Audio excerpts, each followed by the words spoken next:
welcome to the Men's Midlife Revolution Online Summit. I'm your host, Tim Corcoran, and today my guest is Eldra Jackson III. Welcome here, Eldra. Thank you very much, Tim. Thanks for having me. Oh yeah, it's an absolute joy. So Eldra is a writer and a sought-after public speaker on the topics of turning around toxic masculinity, effective criminal justice rehabilitation, and at-risk youth advocacy. Eldra brings clarity of purpose, mission focus, and inspiration to his role of co-executive director at Inside Circle, an organization that empowers system-impacted people to lead change from within by providing opportunities for incarcerated and formerly incarcerated people to heal and serve both themselves and others. Eldra was an inmate at New Folsom Prison when he found Inside Circle and began the interpersonal journey that eventually led to his release in 2014 and his current leadership role. As an inmate, his personal group therapy and healing process was shared through the deeply moving 2017 film documentary called The Work. He also has shared his story on a TED Talk that's had over 1.5 million views. A living example of successful rehabilitation and reentry, Eldra has dedicated his free time on the outside to serving at-risk youth and acting as a facilitator, trainer, and mentor. So it's an honor to have you here on the summit, Eldra. Thank you. Thank you very much. It's an honor and a pleasure and extremely humbling to be asked to participate in this fine event. Well, thank you so much. You know, I just want to say when I first saw the documentary, The Work, it was right after I think it came out. It was in kind of late 2017 there, right? And that chronicled a portion of your healing journey when you were there as an inmate at New Folsom Prison. It moved me to tears. I mean, now, granted, I'm a guy who wears my heart on the edge of my sleeve, right? But, you know, for me, I've never spent time in prison. I grew up middle class in the Midwest, and frankly, I don't spend a lot of time and just haven't really had the opportunities to spend time around people who've been in prison. And so I think, like many people, it's easy for me to just not be aware of the reality of prisons and life in prison, and just for it to be a blind spot, right? So watching the documentary, it was a deeply moving experience for me as I watched you and the other inmates like face yourselves courageously, dig into your hearts and souls, and express vulnerability and challenge one another with ability to ultimately heal on that deep emotional level. And while my story outwardly, is different from your own, I was the shared vulnerability and humanity that I could really relate with. And I said, wow, here's a person from a very different, who's had a different life, but on that deep level, there's so much in common, right? And so while we all have our own unique stories, I think people know what it's like to feel vulnerable and to feel afraid and maybe to have that covered up with masks or whatnot. And so I certainly experienced your story as a very healing one, and that impacted my life. And so that's why I really had to have you on this summit, because I knew that there was a real potential for your story and you and your life's work to impact all the people that are listening. Well, thank you. Thank you. Yeah. If I can, everybody has a story, and there are a lot of people who have seen the documentary, The Work. And oftentimes people view it and they're like, hey, look, there's this cool documentary, about work that's being done in prison and circle work and things like that. Mm-hmm. And what I like to share with people is that it is a documentary that happened to be filmed in prison. It's not a prison documentary. It is a people documentary, because the work that's being done, the circle work and the emotions and the things that you were able to identify with and empathize with in that film are things that are people can relate to on a human level. Absolutely. Absolutely. Yeah, I think you just nailed it there. So I've got so many questions, but I want to start with this one, which is, and we'll just dive right in, right? So what do you believe, Eldra, what is toxic masculinity, and why is it such a button pusher, right? Many people react to it defensively and think that it somehow implies that all masculinity is toxic or all men are toxic. And so how do you relate with that word? What does that word mean that phrase mean to you? Well, first of all, what that phrase is to me is just a conversation piece. It's a conversation starter for me. It's the word toxic and masculinity put together doesn't trigger me. And I understand and I see where the conversation triggers a lot of people when you talk about the Me Too movement and hashtag this, hashtag that, toxic masculinity. Oftentimes there are men who feel like they are being attacked for being born men, for being born male. That's right. And I don't know anyone else's motive. I know that when I engage in conversations like that, that's not where I'm coming from. Right. I'm not coming from a place of an indictment on the male species or anything like that, because I myself am a male. What I do is I speak to my experiences and the experiences of those people around me that I'm in close contact with that have shared or similar experiences. And when I speak about or am engaged in a conversation about quote unquote toxic masculinity, I'm talking about those things that are detrimental to people around me. I'm talking about actions and attitudes and thought patterns that I have had and that I have engaged in. And I've come to a place within myself to understand that those things had negative impacts on people around me. Mm-hmm. You know, be it an overt act or something that I was ignorant to. There are things that just naturally, you know, in our society, being a male, I take for granted. And those things that I'm blind to that may have a negative impact on other males as well as females are things that can be toxic. I mean, you think about water, you know, nobody ever thinks about water as something being dangerous unless you're drowning in it, but you can drink too much water. You can die from toxic shock from overdosing on water. Sure. And I believe that a lot of people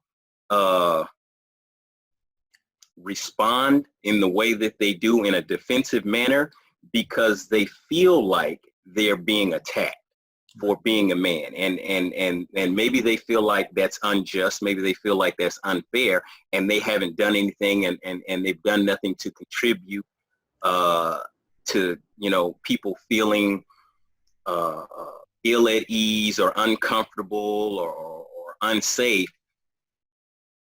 And I get that. Yeah. And I would ask, well, what is it about hearing the phrase toxic masculinity that triggers you? Because if I truly have not contributed to anything that puts anybody else out or makes anybody else feel uncomfortable, then when I hear that phrase, you're not talking about me. Yeah. So it doesn't bring anything up for me. Yeah. Yeah, well, that's beautiful. And so, of course, I mean, there have been many, many men in the history of the world, and there's nothing inherently toxic about being a man or about masculinity. But there are ways of being and acting out that masculinity that are unhealthy, as you're saying, and others that are healthy.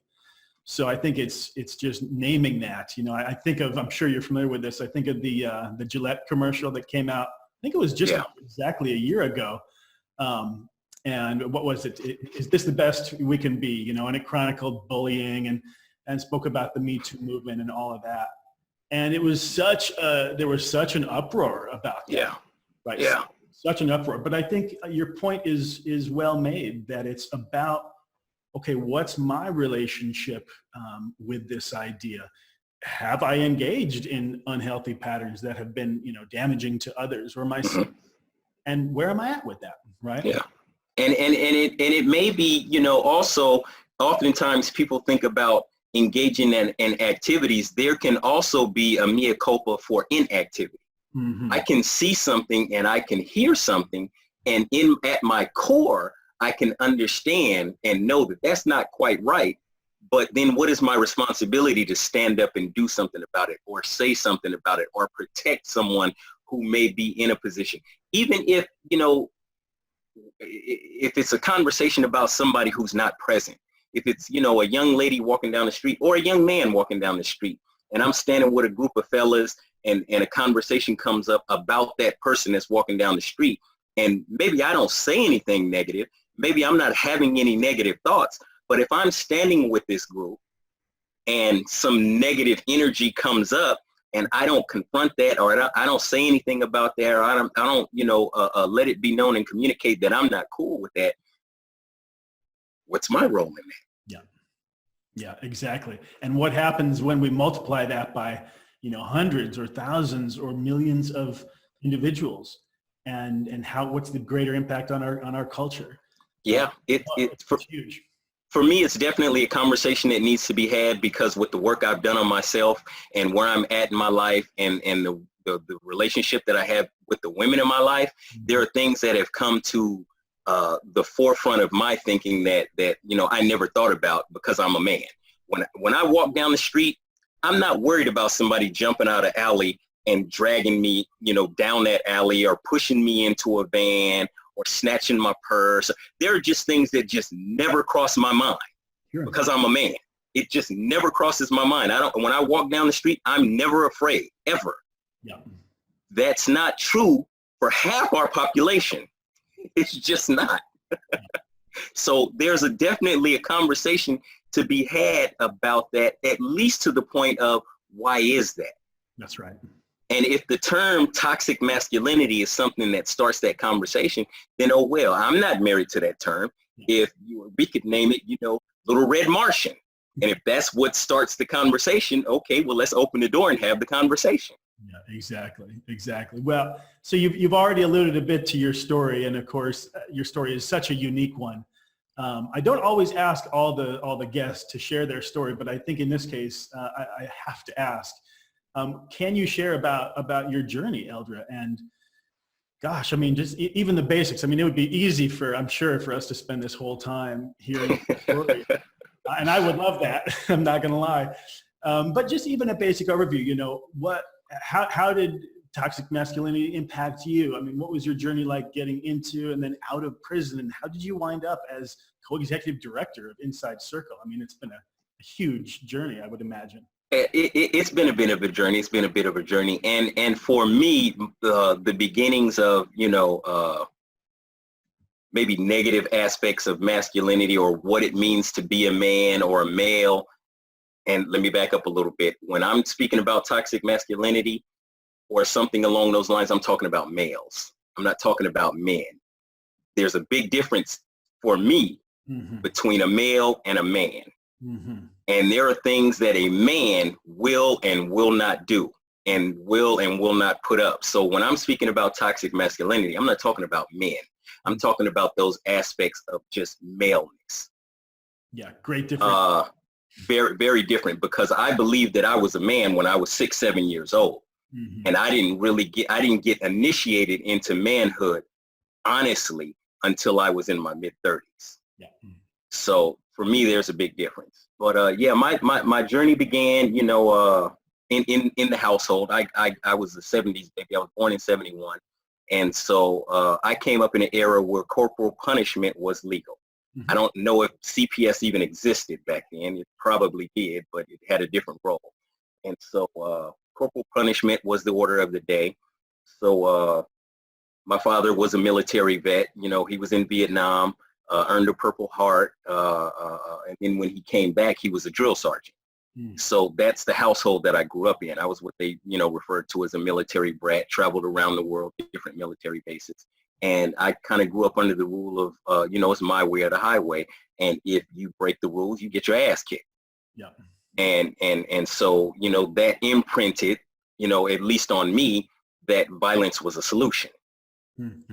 People didn't look at it at that time, but that is one of the kernels that contributed to my way of thinking. And I took it and twisted it and did what I did with it. But it was a message that was passed down. Yeah. Corporal punishment was passed out in school. They used to sign permission slips at the beginning of the year. You could either get the 5 swats at the office, or they could alert your parents as to what happened. And it was always easier in the office than whatever was going to happen at home. Worse. It would always be worse at home.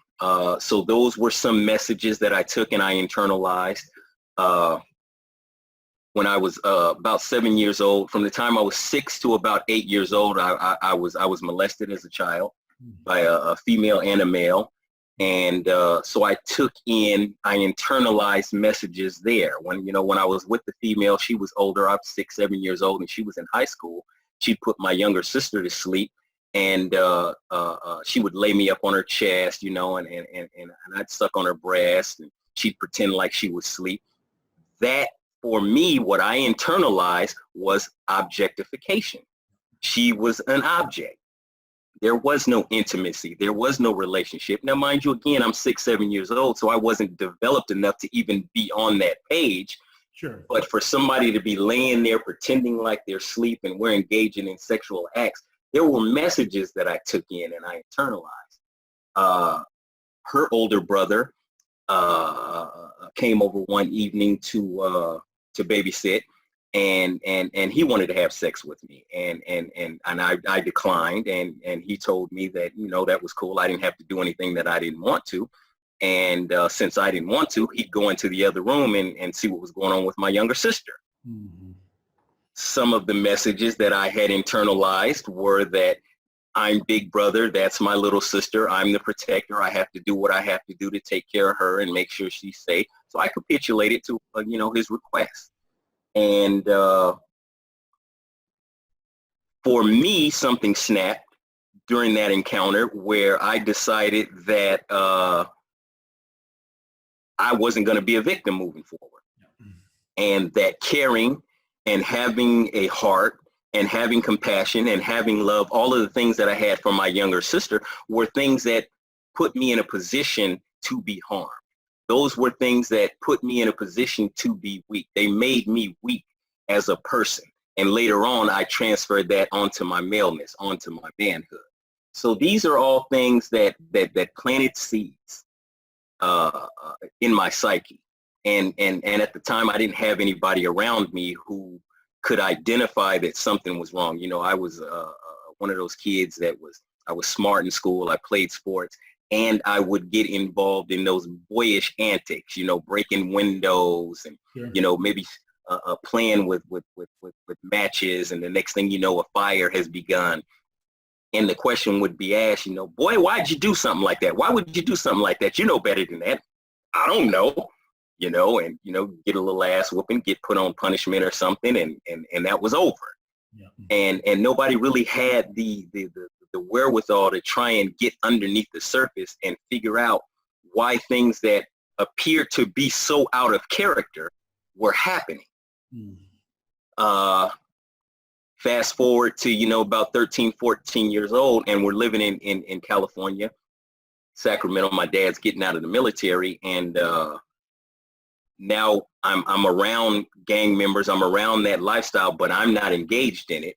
Mm-hmm. I'm still going to school, you know, I'm doing the scholastic thing, I'm doing the athletic thing, and then one of my friends stole his mom's car. You know, they used to call it joyriding, but we stole his mom's car is what we did. Sure. And we wrecked it. She had a for sale sign in the window, so my parents split the cost of that vehicle with her. I was banned from playing sports that summer to pay my reparations back to my parents. So that was the summer that I then fell into the gang lifestyle, because through sports, some of the messages that I picked up were that I was what people saw on the field. You know, people saw a great athlete on the field. They saw tremendous skills on the field, and that's what they identified with. That is what they wanted to get close to. Nobody knew the person. That was another persona for me to hide behind. So when that was taken away, I, in my mind, needed something else to hide behind. Mm-hmm. And so it was very easy for me to make the transition from athlete to gangster, because one, I knew a lot of the dudes. I went to school with them and I played with them. And because of my upbringing, you know, the discipline in the home, the militarism, I was somebody who was already strict and rigid and could, you know, stick the course and stick the guidelines and hold other people to that, hold other people accountable to that. So that, you know, was something that helped me thrive in that world. Sure. So from the time I was 14 until I was 19, I was in and out of juvenile facilities, be it Boys Ranch or CYA out here in California, California Youth Authority, which is prison for young people. Mm-hmm. I got out of prison for young people. I just turned 19. My birthday is in September. I got out in October.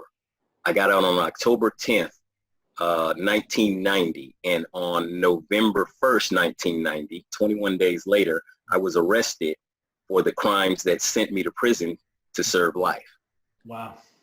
I went to prison for kidnapping for purposes of robbery and attempted murder. Mm. And I wound up serving 24 years of that life sentence.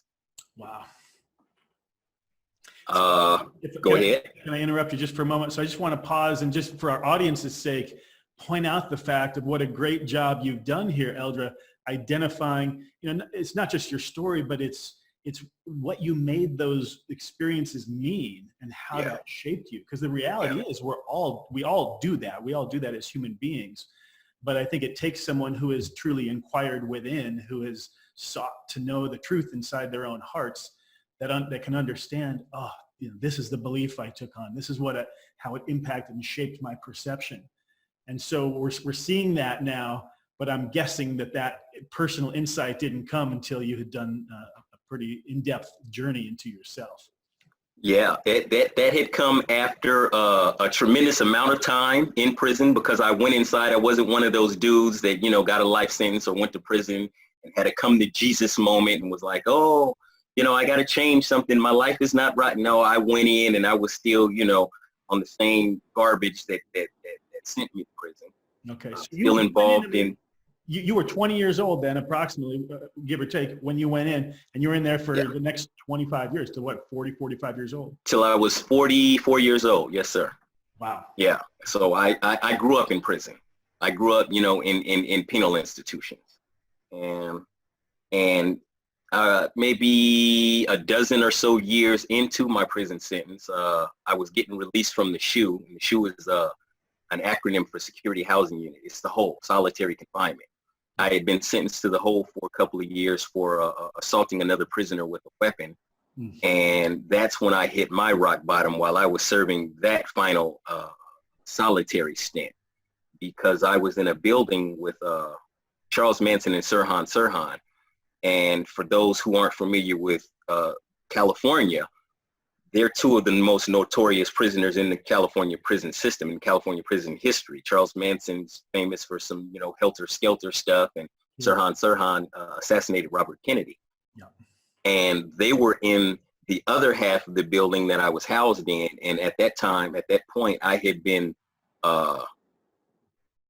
classified as what's known as stand-alone, walk-alone, which means I go out and have recreation by myself, and I live in a cell by myself. I don't have human contact with anybody else. Everywhere I go, I'm in belly chains, manacles, and shackles on my ankles until I get out to the yard, and they'll take that stuff off. I'm out there for 90 minutes, 2 hours. They put them back on, take me back to the cell. If I got to go see the doctor, they put all. Anytime you come out of the cell, you're chained up.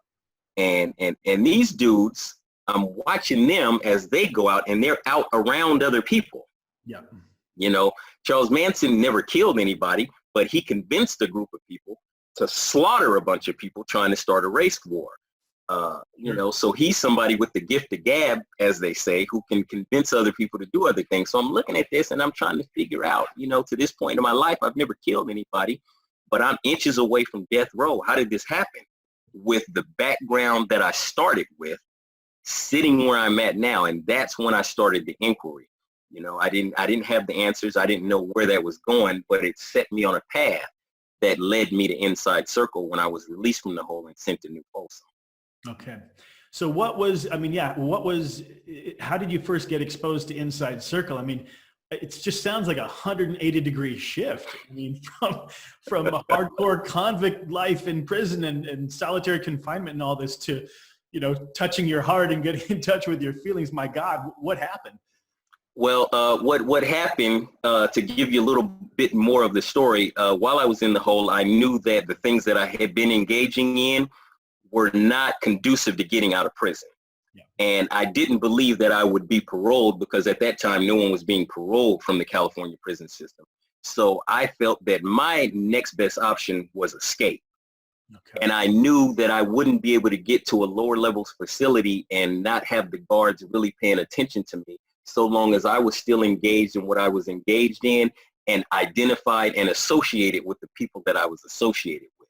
So before I got out of the SHU, I hatched a plan to disassociate myself with my homeboys when I got out of the hole. So when I got out, I let them know, hey, look, I'm done. If you see me over there, getting stomped out or beat down or something like that, I got a plan. don't come to my assistance. Just let it happen. And on the reverse, if you've got something going on, don't expect me to come running because I'm not. Yeah. And so that started my path, and I've always been a reader. I don't think I've read anything that was nonfiction since maybe 1989. So I was reading a lot of history and learning about, different cultures and religions and things around the world. I started doing a lot of esoteric studies about Eastern philosophies and religions, and getting into a lot of different meditations and mindfulness and things like that. So it kind of happened accidentally throughout the process. And to get in the inside circle, you have to be sponsored in. So somebody who's in the group has to see something in you and recognize something in you.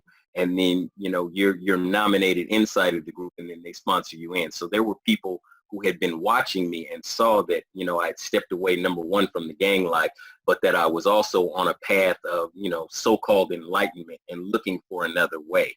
And they thought that I might, benefit from sitting in circle and doing some work. So the experience of Inside Circle, I mean, was it something that all the prisoners knew about? I mean, everyone knew this was happening? Everybody on that yard knew that it was happening, because at that time it was only in one prison, and there were only, at that time, at the height when I was there were only 60 people, 60 inmates who were members of Inside Circle on a yard of 900 people. And what did the outsiders think of it? I mean, the prisoners who were not involved, I mean, how did they perceive it? Well, the nickname for it was Hug a Thug. We'd be going across the Hug a Thug. That was the nickname. Those were, the things that, other prisoners and guards would be saying as we'd be walking across the yard going into the chapel, the group, oh, they're going up in there to Hug a Thug. Here go the Hug a Thug ducats. They didn't know exactly what was happening. They were just aware that there was something, and it was identified as like touchy-feely, mushy feelings, that sort of thing. Right. Oh my gosh, that's hilarious. Yeah. So then you got involved. So someone sponsored you. Somebody sponsored me in. Yeah. And so the first day that I went and I was, accepted into the group, there's a process to be brought into the group. Once we did that process, we did a round of check-ins, and a man got into some of his work, and everybody in the circle I either knew or was familiar with from out on the yard or other prisons. So I was familiar with them, and to a degree I knew them, but sitting in circle and being blessed to be able to hold space and watch the man that I watched deal with some of the things that he was battling with within himself, and to do it so openly, and to watch the men who were facilitating him do it with such care and tenderness and love and compassion.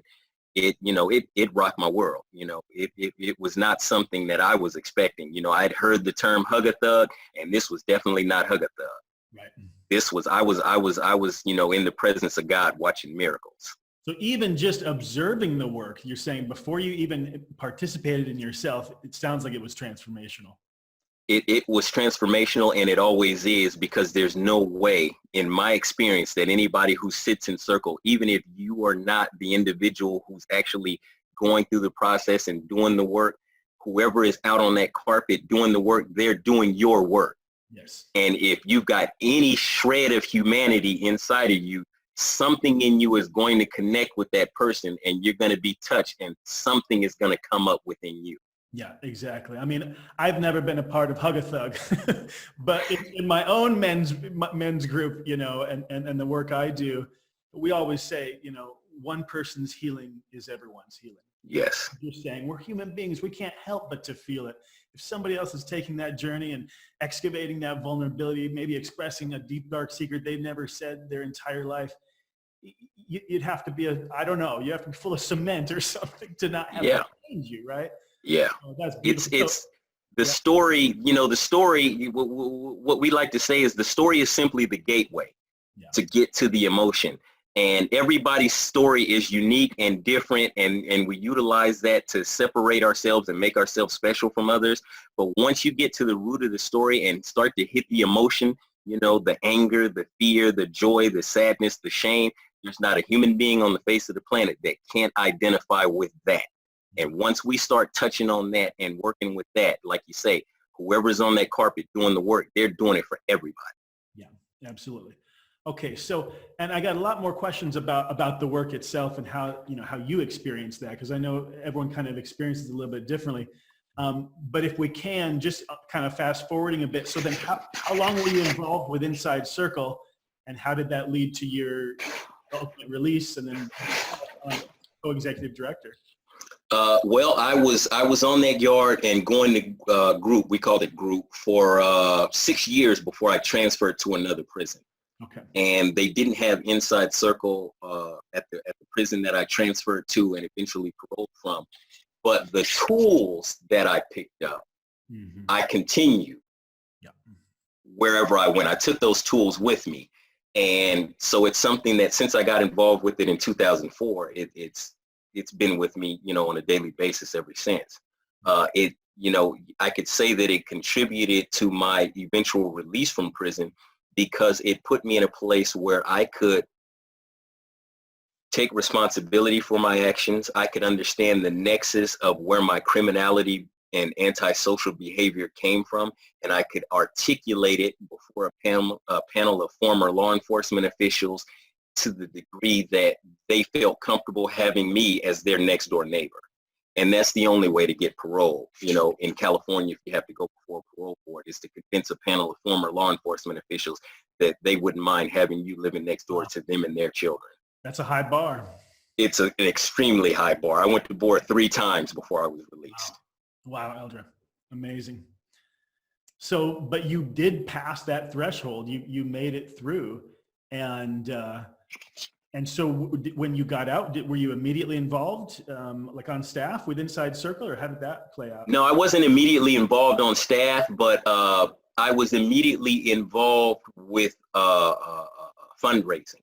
Okay. Because the staff, the executive director, BJ Wasserman, and the CEO at that time, James McCleary, and one of the co-founders, Rob Albee, they were involved in events on the outside to make it possible for them to continue to go inside, because this is volunteer. Right. So they were doing things with the nonprofit, and they'd ask a couple of us who had just gotten out to show up at fundraisers and go into schools and help with at-risk youth, facilitate groups there. So that's kind of like where I picked it up. And as more of us got out here and got stable, the goal for the men who were coming inside, those Rob Albees and James McClearys and BJ Wassermans, their goal was to always, the vision was for those of us who were really, really, really living this, to not only get out, but pick up the baton and then take it to the next phase, carry it on to the next level. So once, they saw that we were stable and out here and on our feet and could, carry the mantle and continue our training and tutelage underneath them, that's kind of how it happened. Wow, beautiful. It was like the elders passing it on to the next generation. Okay, it's your turn. And so what an honor, huh? Oh, most definitely. Yeah. Oh my gosh. Well, there's so much more, and I can just tell, there's so many more questions I have about your story, but we only have so much time. Yes, sir. So I'd love to just hear from you, Eldra. What are the steps guys can take? I just think, there's so many men who have not taken this journey, whether it's, inside prison or outside prison. I think my guess is that most men haven't still, right? And that this is a growing body of work. So what is that journey specifically, right? What are the steps that a guy can take to step into this, leaving behind toxic masculinity, embracing healthy masculinity? Or going from emotional, sometimes we say emotional illiteracy. I know that's a term that you like to utilize, or to go from there to a place of emotional maturity. What does that journey look like? Well, for me, and what I've seen in my experience, what that journey looks like is beginning to question my motives, to begin to question why I think the way that I think and why I react, because most times people are reacting and not responding. Why I react the way that I react. Where does that come from? because everything that I do, every reaction that I have, every thought that I have, every motivation that I have, it comes from some place. It comes from somewhere. It comes from some interaction. It comes from some message I receive. It comes from some place. So where did it come from, number one, is a question that I can ask myself in self-introspection. And once I start to pull on that thread and figure out where it came from, then the next question is, how does that serve me today? Yeah. Because that reaction or that response or that defense mechanism may very well have been a valid a tool at that time and in that situation. But that was 5, 10, 15, 20, 30, 40, 50 years ago. Does it serve me today? What is the impact that it has on those around me? And how do I want to show up in the world? These are questions that I ask myself, and I ask other people to ask themselves when they look to, begin this sort of journey. Perfect, perfect. So would you care to share an example with us? Sure. I mean, utilizing my own story, for a long time, I didn't understand, or I didn't think, why I'd go off when I felt disrespected, when I felt like someone had crossed the line, when I felt like someone was testing my manhood, or whatever you want to call it, and why I, would have to go to volume 10 nuclear, disaster in response to something as little as getting cut in line. And for me, it goes all the way back to being a victim at 7 years old to child molestation. That, for me, is the nexus of why I reacted the way that I reacted in particular instances. Never wanting to be seen as a victim, never wanting to be seen as weak, always feeling that I had to protect my manhood, feeling that I had to show you that I'm not a punk. That might not be what you're thinking, and 9 times out of 10, that's not where you're coming from. But the tape reel that's playing in my head and the story that I'm telling myself is that's where you're coming from. You think I'm a punk. Now I got to show you different. But that's not the 20-year-old Eldra, the 30-year-old Eldra, or the 40-year-old Eldra. That's little boy 7-year-old Eldra who's driving the car for 40-year-old Eldra. Yeah, exactly. Well, that's a perfect example. And I mean, what I would point out, it's so clear to me, is there's a level of vulnerability that is required. And so courage and willingness to go there, just to feel those feelings, to even ask the question, there's a level of vulnerability. And so I'm curious about your relationship with that word and how you relate with that and what role you think that plays in this journey of embracing, the healthy masculinity. Well, for myself, the word vulnerability is something that I've, taken and flipped into a strength. Growing up, and being a male and, those masculine things, vulnerability was something that I identified, and people that I ran with identified as weakness. Vulnerability meant weakness. Where I'm at today, I view vulnerability as a strength because the men who initiated me into manhood displayed and modeled for me what vulnerability looked like. And those are some of the strongest people I know. You speak about the vulnerability necessary to begin to ask those questions and take that journey. That takes strength. That takes great intestinal fortitude to be open and to share, who I am, or for you to share who you are and allow someone else to look at that, in spite of the fears and the stories that are playing in my head about, oh, I'm going to look like a fool. I'm going to look like an idiot. They're going to be looking at me like I'm the town clown and all of these sorts of things. In spite of all of that that's going on, to still push forward and do what my better mind and my higher sense lets me know needs to be done to get to a place where I'm more healthy. So that's how I personally choose to look at the word vulnerability. Beautiful, beautiful. And I think you made a really important point, which is on this journey, and this is my experience, I don't know how it is for you, but those tapes and those reels, they don't necessarily go away, right? It's like, no. I mean, I still feel like that way. I mean, even getting on the line here with you today, I have some anxiety come up, I have some fears come up. and I can hear all those old tapes, all those old reels playing. But it's like, okay, wait a minute. Who am I and what choice am I making? And do I have to be perfect? No, can I just be myself? Yes.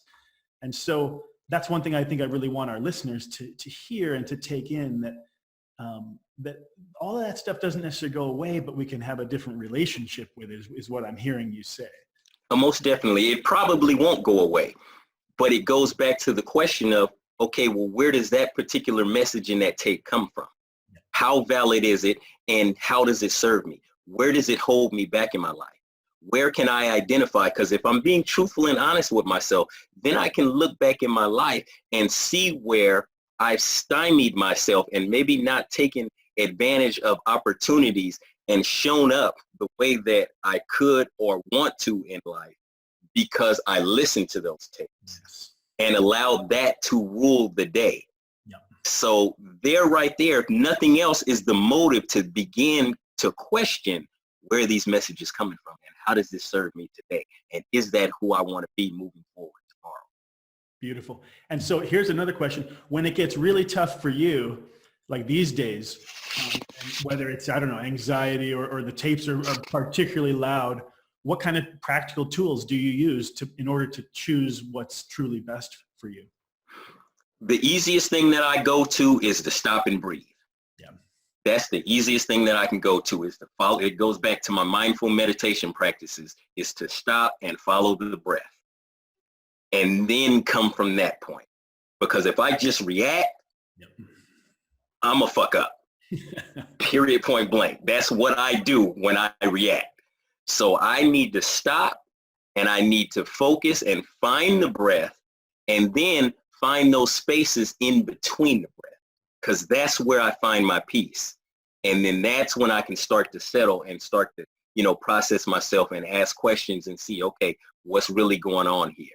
Because then I can start to see what's happening with my body, because I've gotten to a place where I can recognize in my body when certain things are happening. I really need to be aware of what's going on, because from this point is when that nuclear explosion happens.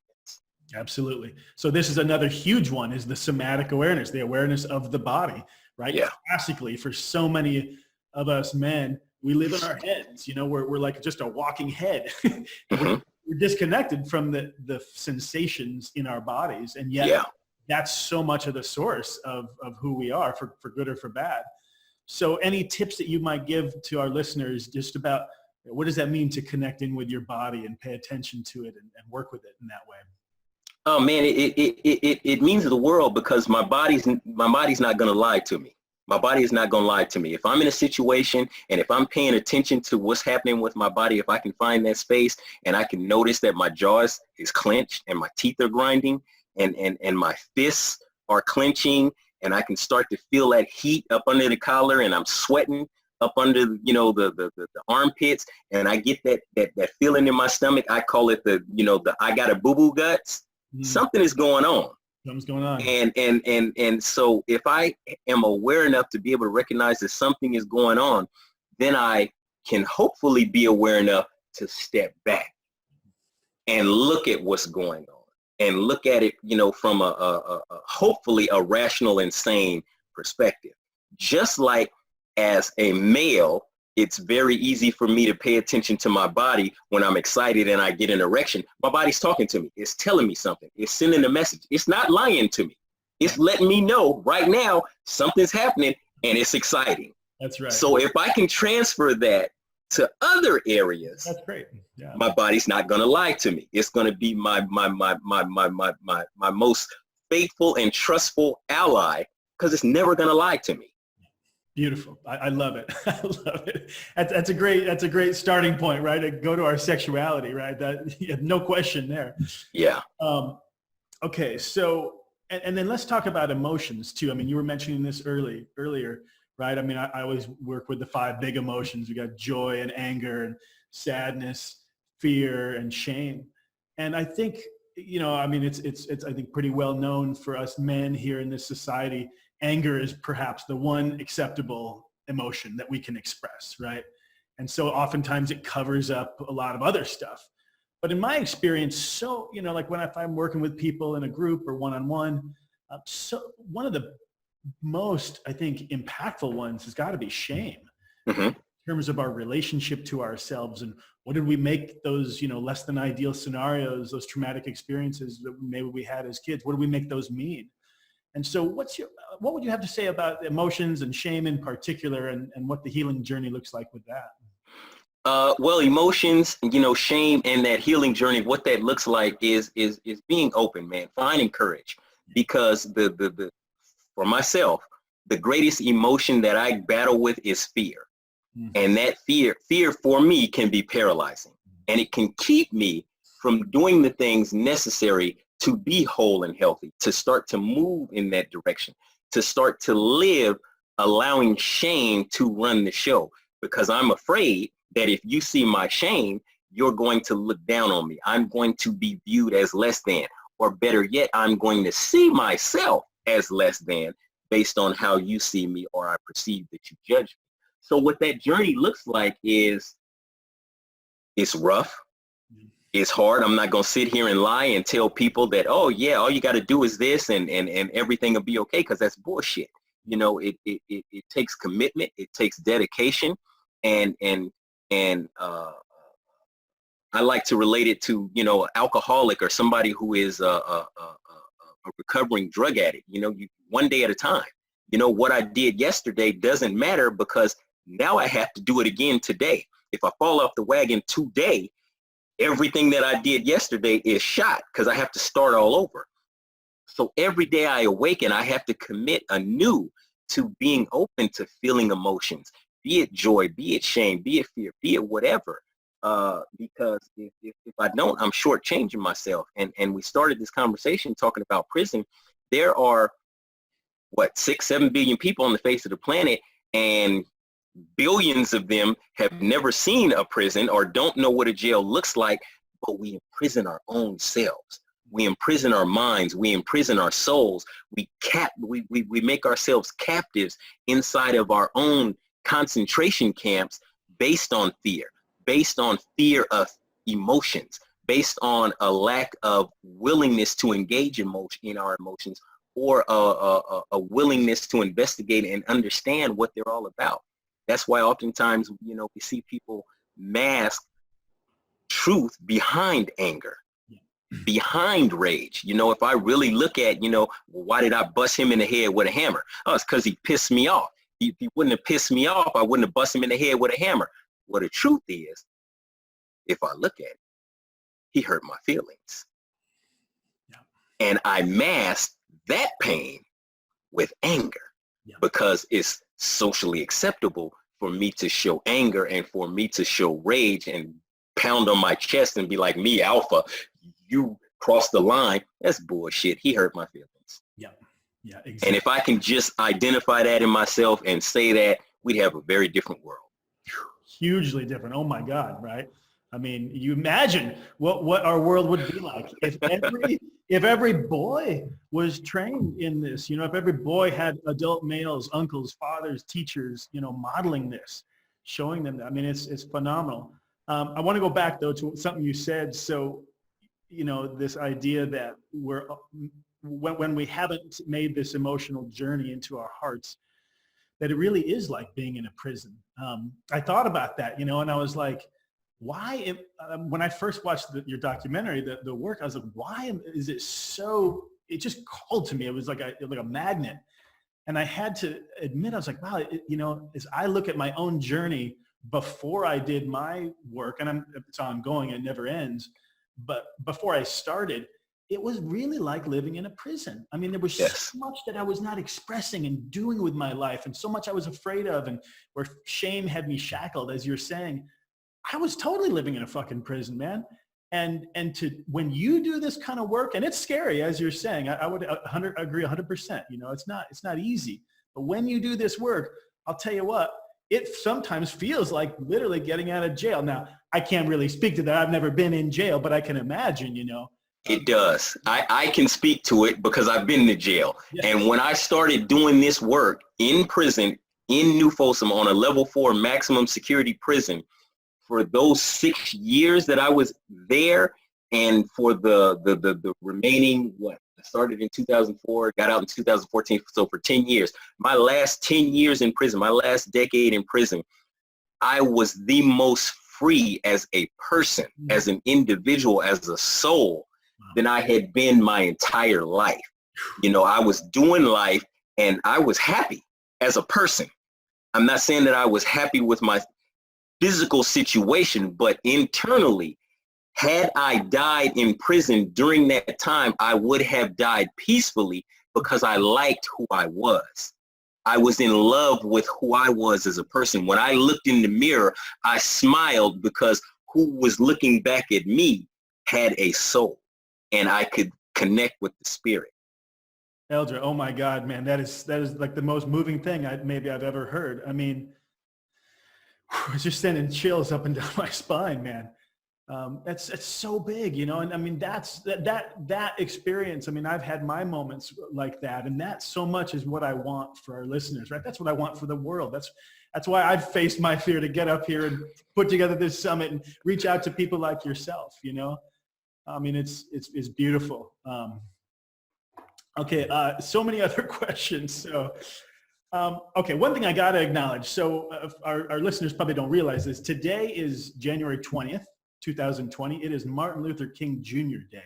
Yes. And so I have to ask, what's your perspective on diversity, inclusion, social justice, and how that plays into this work? Well, how that plays into this work, I'll give you an example with the work that we're doing now with Inside Circle. You know, for anybody who watches the documentary, the work, what you see there, we're doing in the community now. And you talk about diversity and inclusion, we're doing it not just across racial lines. You know, it started in there across gang lines and across racial lines. We're doing that out here now across socioeconomic lines, and we're doing it across gender lines. We are doing co-gender circles in the community, and it's happening the same thing you see on that film. We're doing that in the community with whoever signs up and wants to come. We're doing this with juveniles. We're doing it with old people. We're doing it with captains of industries. We're going in and working with Fortune 500 companies. This work is people work. This work, you know, we're talking about a men's summit, and inside it was called men's group, but this is people work. This is human work. And diversity and inclusion, I'm going to say this, you know, here at your summit, I'm thoroughly convinced that given the opportunity to take a team of some of my finest facilitators into what they call the Middle East, and give us a week, you know, with opposing parties out there, convince them, hey, look, stall it out, no guns, no rockets, no slingshots, no nothing for a week while we go out here into the desert and have circle. And then when you come back, if you want to get back to doing whatever it was you were doing, you're free to do that. But I am thoroughly convinced of, based on the miracles that I've not only seen, but I've witnessed, the fact that you and I are having this conversation right now is a miracle. The fact that I have an Eldridge Jackson IV is a miracle. I know that this might not be the only key, but this is one of the elements that makes diversity and inclusion an attainable reality. Yeah. And would you say that is reflective of the fact of the shared humanity that happens when we touch our vulnerability? Most definitely, because, you know, at the beginning of this, you know, we'll just take it down, you know, into the gutter where this started. This started, you know, following a massive, deadly racial riot on B Yard in New Folsom. And the nexus for this, you know, Pat Nolan, there was a guy that was serving life. He's no longer with us. He passed away, named Pat Nolan. And what we're doing is carrying on his vision. And he wanted to find a way to get us to stop killing one another for nothing. And if you can have Bloods and Crips sitting together, and you can have Black Guerrillas and Aryan Brotherhood sitting together, and you can have Northern Hispanics and Southern Hispanics sitting together, and we can find a way to not just have peace, but to love one another and create something where people are identifying it as hug a thug, then yes, the answer is yes. It's very difficult for me to want to do harm to you, or for me to be comfortable seeing harm done to you, when I can connect with you, when I know your mother's name, when I know your background, when I hear your story and I see your work, and I can transpose myself and my story on top of your work, and I see me in you. The light in me recognizes the light in you. That changes the game. Yeah. That changes the game exponentially. Oh my gosh. Beautiful, beautiful, Elder. What an, absolutely inspiring message you're carrying. And I just, I'm just sitting here feeling so thrilled and thankful, that you've chosen to share your story with us here. One of the big pieces I work with people is around cultivating a sense of purpose, asking that big question. Okay, why was I born? Was this just some random mistake? Is there greater meaning, in this life? Where am I going to find real fulfillment? I'd love to hear your take on where's the intersection between life purpose and this work that you do, cultivating emotional maturity, healthy masculinity. Well, for me, the nexus is, this is my life work. This is my purpose. And it's going to be different for everybody. And that's a piece of each individual's work.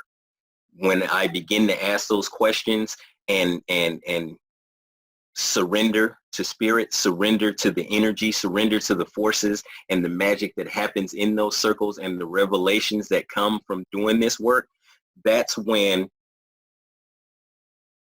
whatever my purpose is and whatever an individual's purpose is will be divinely revealed to them.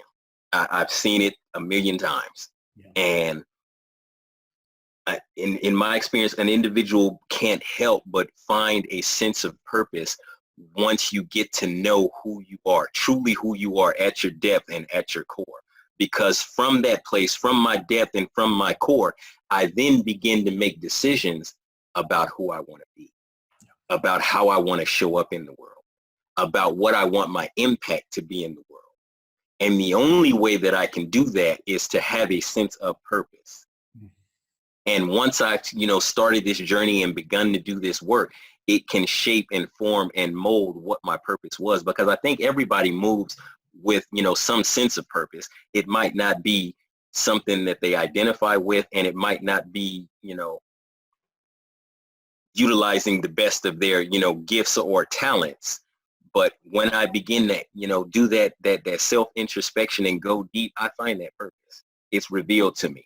And then it's kind of difficult to get away from it. That's right. Because when I don't live that purpose and I, choose to go my own way, those things usually don't work out for me. But when I'm in line and everything is congruent, mind, body, and spirit, and I'm moving forward in the world in that place from that purpose, it's like King Midas. Everything you touch turns to gold. That's right. Yeah. I love it. And I think so much about this piece of vulnerability that we're talking about, Eldra. And I think about all those shields, all those layers that we all have, that I think is part of our human nature. And it's in the shedding of that, because all that, not only is it protecting our vulnerability, but it's protecting our essence. It's protecting, some people might say, our spirit, our soul, so it's in the shedding of all that we can, as you're saying, really discover who we are. Mm-hmm. And see that beauty. And yeah, it can be scary getting there. But I don't know about you, but for me, I know the answer, what you're going to say, but I got to ask it anyway. There's no question that this journey is worthwhile. And most definitely, most definitely, the journey is worthwhile. If for nothing else, than a sense of internal peace. If nothing else, then for a sense of internal peace, because you've got people, and I've met them. I've met people that have, probably tens, if not hundreds of millions of dollars in the bank account, and they've got issues. They're not happy, and they trade all of those assets to be happy, to be at peace within themselves and not be concerned about exterior influences. They are where they are. They have the station in life that they have, and it's really, they're living their life for someone else. Yeah. And I've met people who live underneath a bridge and they're happy as a lark because they know exactly who they are. They know exactly what they want out of life, and they are content with who they are and where they are. Maybe not with, the particular physical circumstance, but who they are internally, who they are at their core. They will not be moved off their square. Period, point blank. Absolutely. And as you were saying, and I've experienced this in my own life, when we touch the truth of who we are, it empowers us to make those changes in our exterior circumstances. I mean, your story, how could we have a more classic one, like you got yourself out of prison because of this work. And I think that is so much of the message I want our audience to hear is, I get it. I mean, it's tough when your circumstances are not supportive, but we have to take a look at how we got there and take that personal responsibility, right? Not be the victim, take that personal responsibility, make those changes, do that deep work. And so that we can shift those internal beliefs and our relationship to ourselves to then shift the outer world, which is doable. And that's what I want people to know. Yes, it's possible. My God, look at Elder Jackson III here, living proof, It's most definitely possible because it always starts with me. It always starts with self. And when I'm coming from that place, I'm going into the world and living my purpose, and I'm doing what we call modeling for those around me. And when I'm living from that place of freedom, when I'm living from that place of peace and contentment, I give people who I come into contact with and relation with to be who they are. Because I don't want anybody to be around me and feel all uptight, have a stick up the ass and all of that, and thinking, I got to be this way, and what is he thinking, and did I, do this, and do I look like an idiot? I want people who I'm around and who are around me, if they're not that way with anybody else, to feel free, to be exactly who they are. No judgments, no stigma, none of that. Freedom. Beautiful, beautiful. Well, we could certainly keep going for a long time here. I'm really feeling it here with you, but we do need to move towards wrapping up. So if our audience wants to learn more about you and your work, what's the best way for them to do that? Do you have anything to offer them? The best way to learn about our work and who we are and what we do is to visit our organizational website, insidecircle.org. And I provided you a link to an organization online publication called topic.com, where anybody can watch the documentary, The Work, free of charge. Beautiful. So it's the whole documentary. This is close to 2 hour long documentary. It's about an hour and 40 minutes. Yep. You can watch the entire thing. No ads, no commercials. You can stop, pause, rewind, whatever. Okay. So that's a huge gift. It's the free film documentary. And I got to say, it comes with my highest recommendation because it chronicles not just your journey, but several other inmates, but 3 people from the outside, 3 men who come in to share in the group therapy process. And it blows their minds, it blows everyone's minds who watches it, I think. So I would say it really chronicles their journey, the men who are coming from the outside to participate and be initiated into manhood. It really doesn't chronicle my journey. I'm just, happen to be in the film. And that's why I say, again, I stress that it's not a prison film. It just happened to be filmed in prison because the major players were not incarcerated. Right. Yeah. Nonetheless, it is quite a rare opportunity to get a window into the world. For sure. Yes, most definitely. Yeah. So highly recommended for our listeners. Well, okay, Elder, this has been amazing. Any final thoughts that you want to leave our listeners with here? Any final thoughts I would have would be, just know and believe that you have power, that you have strength, and the only thing holding you back is you. Strip away, the politics, strip away the race, the religion, the creed, the economics. The only thing that's holding you back is you. You can be what and who you want to be if you just believe in yourself and go for it. Beautiful, beautiful. So well said. Well, thank you so much, sir. I sure appreciate your time, your attention, your willingness to join me in our whole our whole community here for this interview. Thank you very much. It's been an honor and a pleasure. All righty. Take good care. You too.